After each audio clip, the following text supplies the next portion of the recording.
Good morning, MacLaren. Happy Thursday, April 9th. If today is your birthday, please stand up. Happy birthday. My birthday is, in fact, over the weekend, in case you were wondering. I've been reflecting today on how learning math on your own at home can be really hard. I met with my senior classes yesterday and just been thinking about how much less I'm able to do for them and how much more I'm asking them to be able to do on their own. And I was reminded of a quote that I had seen, and I tried to go look it up. And then I was reminded of how delighted I am by the mathematician who said it. And so I'm going to tell you a little bit about her today. This is Maryam Mirzakhani. In 2014, she became the first woman to win a Fields Medal, which is the mathematical equivalent of a Nobel Prize in science. Sadly, she died just 3 years later from cancer, so her career was rather short, but she has made an impressive impact on the world of mathematics.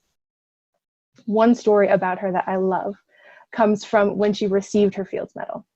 So she was not the only recipient of a medal that year. She collected her medal along with Manjul Bargeva, Artur Avila, and Martin Hare. The presenters apparently hadn't realized that the medals were engraved with the recipients' names, and so they gave them to whomever, and they all received the wrong medal. Manjul received Martin's, Martin received Maryam's, Maryam received Artur's, and Artur received Manjul's. By the time they realized the mistake, they had all gone off to different places. And because they were still doing press and photos, they all needed to have a medal with them at all times, even if it was the wrong one. So they could only really swap the medals back if they were able to trade. At one point, Maryam and Manjul happened to meet up and quickly get into an intense discussion about the mathematically most efficient way of trading them all back.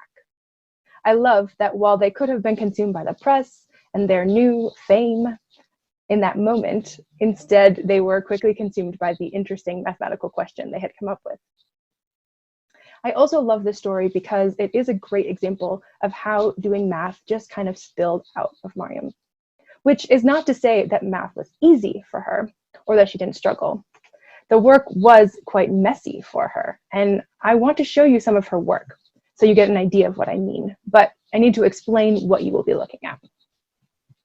Maryam spent a lot of time researching what are called geodesics. So you know that the shortest distance between 2 points on a flat surface is a straight line. So if this ladybug here wants to travel most efficiently on the plane, he will just walk in a straight line.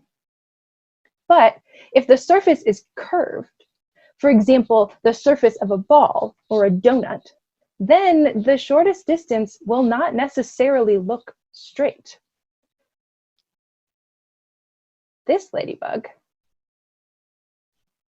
is still walking as straight as it can, but the path ends up being curved. These paths are called geodesics. The coolest thing about this one that you're watching right now is that the path ends up being symmetric, and watch, it closes back on itself.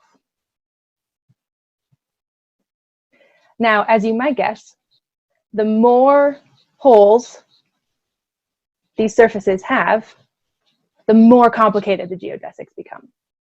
Now, one question that Maryam asked was, if she were to put a ladybug on any surface, any of these surfaces, and they were to start walking in a straight line, what is the probability that the path the ladybug takes will end up being a loop that closes? And she found a formula for the probability and solved a number of other problems related to geodesics. Now, these shapes are pretty easy for a computer to generate and have them look nice. But imagine you are just trying to brainstorm and get lots of thoughts and ideas out. Imagine trying to draw lots of these. Some people might say that is not practical or useful, but that was how Maryam worked.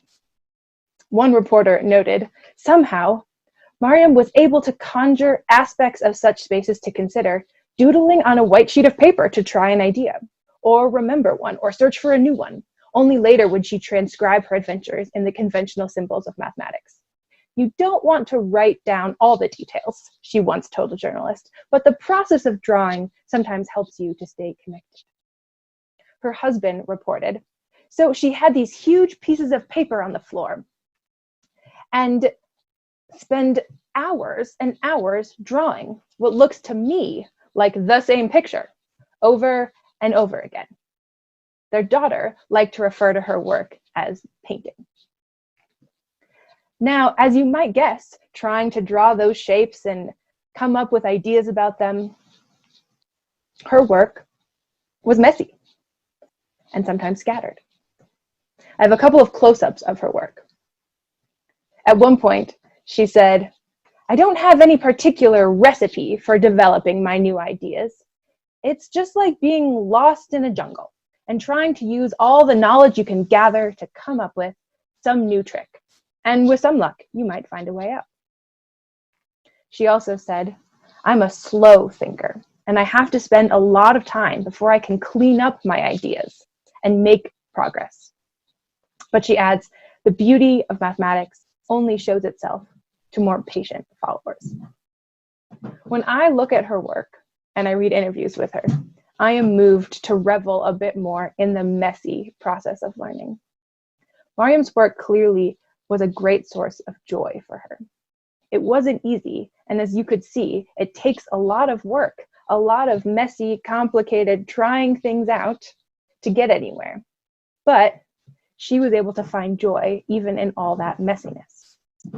I would just love to encourage you all today to find some ways to revel in the joy of your learning, whether it's messy or not. Thank you.